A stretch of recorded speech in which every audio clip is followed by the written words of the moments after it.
അല്ല, ഒരു മുന്നണിയുടെ കെട്ടുറപ്പും ഐക്യവും ഭദ്രതയൊക്കെ നിലനിർത്താൻ എല്ലാ അതിലെ ഘടകകക്ഷികളായ രാഷ്ട്രീയ പാർട്ടികൾക്കും ഉത്തരവാദിത്വമുണ്ട്.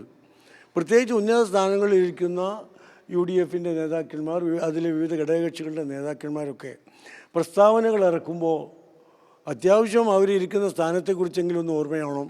അല്ലെങ്കിൽ അവർ പ്രതിനിധാനം ചെയ്യുന്ന സംഘടനയെയും മുന്നണിയെയും കുറിച്ച് ഓർമ്മ വേണം. അത് മുസ്ലിം ലീഗിൻ്റെ ഒരു അഭിപ്രായമാണ്.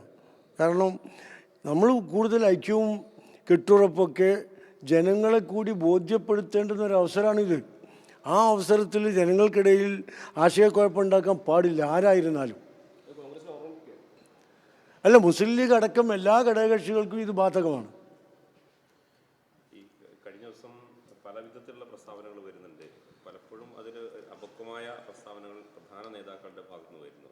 അപ്പോൾ അല്പം കൂടി ഒരു യോജിപ്പ് നേതാക്കളുടെ ഇടയ്ക്കെങ്കിലും കോൺഗ്രസിൻ്റെ നേതാക്കൾക്കിടയിലെങ്കിലും വേണമെന്ന് ലീഗ് ആഗ്രഹിക്കുന്നുണ്ടോ? അല്ല, നേതാക്കൾക്കിടയിലും പ്രവർത്തകർക്കിടയിലും പാർട്ടിക്കകത്തും പാർട്ടികൾ തമ്മിലും ഐക്യം വേണമെന്ന് ആഗ്രഹിക്കാത്തവരാരാളുള്ളത്? ആ ഐക്യമല്ലേ UDFൻ്റെ ശക്തി. ആ ഐക്യം ഉണ്ടാകുമ്പോഴല്ലേ ജനങ്ങൾ UDFൻ്റെ കൂടെ നിൽക്കുള്ളൂ. ജനങ്ങളെ ആശയക്കുഴപ്പത്തിലാക്കിയിട്ട് UDFന് നിലനിൽക്കാൻ കഴിയും.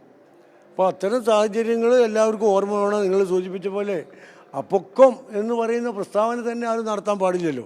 ആരെങ്കിലും നടത്തി എന്നല്ലേ ഞാൻ ഉദ്ദേശിക്കുന്നത്. നടത്താൻ പാടില്ല.